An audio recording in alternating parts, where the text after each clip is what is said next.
Hi everyone. So I promised to talk to you about Dio's discography. I might still do single posts about each album in detail later on, but for the moment I've just compiled my personal ranking of all of Dio's discography. So here we go. So let me just start by saying there's a few things that I didn't include, but are still worth mentioning. So I'm talking specifically about the three Elves album. All right, so Elf, Caroline, Accountable, and Trying to Burn the Sun. I haven't included these because they're very different from everything else that we're going to talk about here. All right, this because these are rock and roll albums. All right, so it's run-of-the-mill 60s, even if they were at the beginning of the 70s, but it's still pretty much 60s sounding rock and roll, with Ronnie's voice being the only real standout.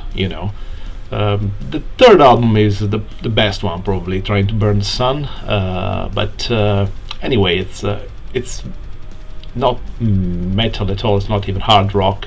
It's very different from everything else. So I just decided to keep them apart and do not include them in this ranking, in this chart.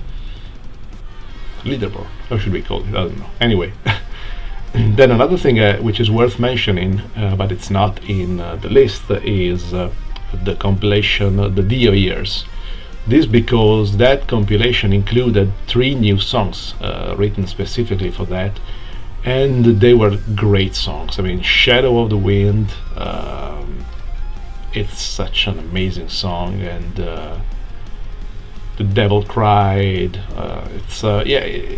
it was really good, and it was a glimpse of what we would eventually get with the Heaven and Hell reunion sort of thing album. So The Devil You Know, but probably I like the songs even more than the ones on The Devil You Know, so I just thought it worth mentioning this. So if you don't have that compilation, because it's just a compilation, check it out anyway, because those 3 songs are absolutely worth picking up the CD, even just for those alone. Alright, so starting from the bottom, so my least favorite is got to be Angry Machines. Okay, so Angry Machines is not a very good album. It came in 1996, and it was basically Ronnie trying to fit in with the metal scene at the time, which was very much into stuff like Pantera and probably Machine Head. I don't know if they had already debuted by the time, because I'm not a fan, but I think they did. Anyway, it's much in that kind of a very aggressive groove metal style, but it doesn't sound really good. It's too far out from what was the real personality of Ronnie.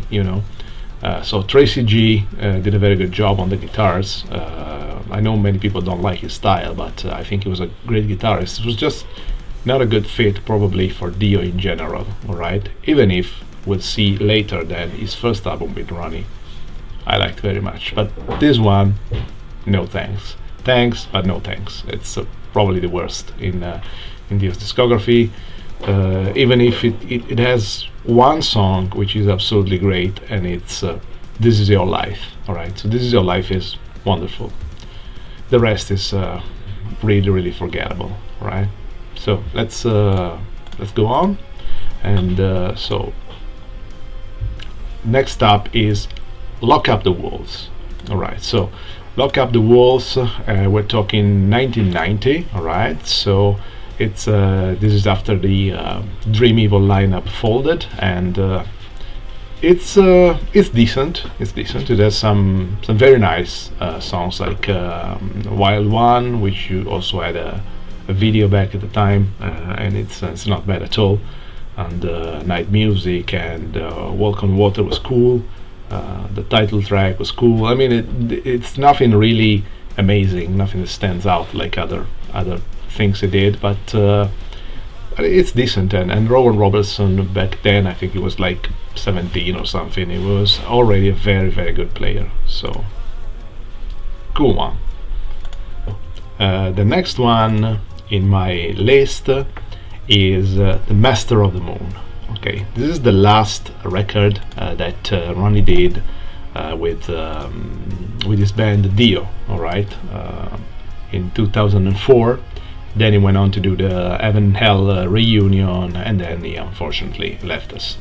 Anyway, this is a very good record to me, but I mean, as with Lock Up the Walls, it doesn't really stand out. All right, so it's a good record. It's competently produced, has some very good songs. Has Craig Goldie on guitar, who's always a pleasure to listen to. All right, so my personal favorites are The Man Who Would Be King and One More for the Road. Those are, and also Shivers is a good song. Anyway, it's good. It's good, but as I said, it doesn't really stand out, you know. So let's get to the next one. Okay, so this is one album that I'm sure some people would probably rate higher than this, but while I think side A of the record I'm going to be talking about soon is very good, side B isn't up to the task to me. I'm talking about Sacred Heart. Sacred Heart was the final record with the original Dio lineup, all right, and it has some outstanding tracks, like of course, as I said, side A of the vinyl back then, you know, so it's King of Rock and Roll, great song. Sacred Heart, another great one. Another Lie is cool. It's a short but straight to the point, but it's a cool song. And the Rock and Roll Children is very good, of course. Side 2 opens with Hungry for Heaven, which is another good song, really. But then the rest is just forgettable, you know. It's not that stuff like The Beat of a Heart or Shoot Shoot are bad songs. I mean, they aren't. It's not like the drivel that you could find on Angry Machines, for instance. But still, I mean, they are really, really boring after a few listens. You know, they don't have that magic that makes you want to go and listen to it again. You know, so I mean, this is actually higher than I originally expected it to be in my list, but it's just because of how good the songs from side A are, because side B is really forgettable.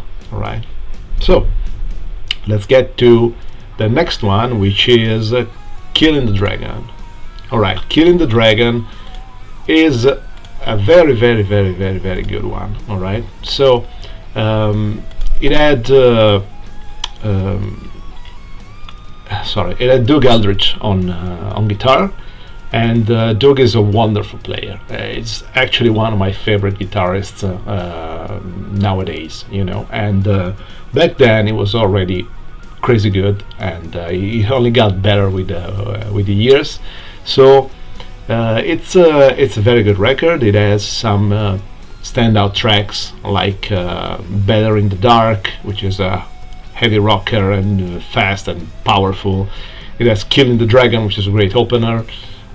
Throwaway Children, another song with great melodies and stuff. And Rock and Roll is a good song, even if a bit corny, but as to be expected. Then you got Push. All in all, this is a good, very, very good record. All right, I like it very much. And yeah, there's a lot of material here which was written by Craig Goldie as well. And you can hear that, I think, even if he didn't end up playing on it. Anyway, it's a cool album, and I suggest you check out the video that they did for Push if you haven't seen it, because it's a lot of fun. It features Jack Black, who we know was a huge fan of Ronnie James Dio, to the point of including him in one of his movies.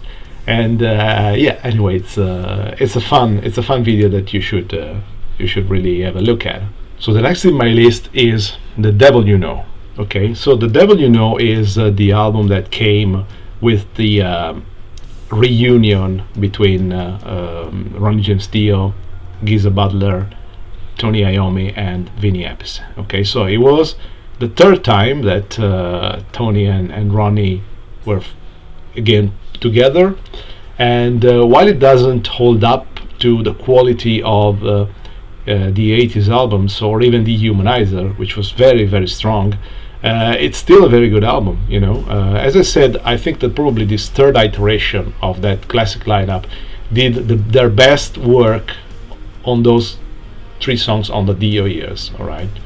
But still, The Devil You Know is still very, very, very, very, very good, and it has some outstanding tracks like Bible Black, and of course Atom and Evil, the opening track. And I'm gonna reveal you the secret that when I wrote Tower of Sin for Crimson Dawn, I think Atom and Evil was my main source of inspiration. You know, for the main riff comes from there. I mean, it's not like I stole it, but I really took inspiration from that rhythm and the way that riff is played. It's amazing. All right. And yeah, also there's other good songs there, like Neverwhere or Breaking Into Heaven. Breaking Into Heaven is probably my favorite. It's an outstanding track. Anyway, it's a good one. It's a good one, and I suggest you check it out if you haven't heard it. So next up is another Dio album, which is a bit controversial because many people do not like this, but not me. I mean, you've seen how high I'm placing this. It's Strange Highways. Strange Highways, which was the first album with Grijalva, Tracy G on the guitar. And to me, this is a very heavy record. It's probably the most doomy album that Dio has ever done on his own, you know, outside of Black Sabbath. And it's just an incredible collection of absolutely heavy songs, very doom metal inspired. You get stuff like very heavy stuff, even from the lyrical point of view, like Give Her the Gun, and then Blood from a Stone. It's Strange Highways itself, Hollywood Black. I mean, the lyrics here Ronnie was starting to take notice of what was happening around him and trying to distance himself a little bit from all the fantasy lyrics that he was known for. And I don't know if that was necessarily a good idea, and we know that it ended up very badly with Angry Machines, but on this one I think the balance was better, so it was it was just a great album, I think. And I really suggest you listen to it properly. And I mean, I'm sure that this is an album that will stand the test of time, even if it's not, as I said, very popular with some people, but the quality is there, you know. Of course, being a fan of doom metal helps to appreciate this more. And Tracy G had such a heavy tone with his guitar, and it wasn't yet taken to the extremes of Angry Machines. So I'm always bringing that up, but because it's very bad. But this is very good. So this is what probably, if they did another album like this instead of Angry Machines, this particular lineup of Dio would be better remembered than it is. Anyway, check out Strange Highways. It's a great one, and I'm sure you will enjoy it. And so we've come to the top 10. All right, so only the top 10 is missing here, but that's for another video. Okay, so episode 1 is done, and wait for episode 2 for the top 10 of my favorite Ronnie James Dio albums. Stay metal.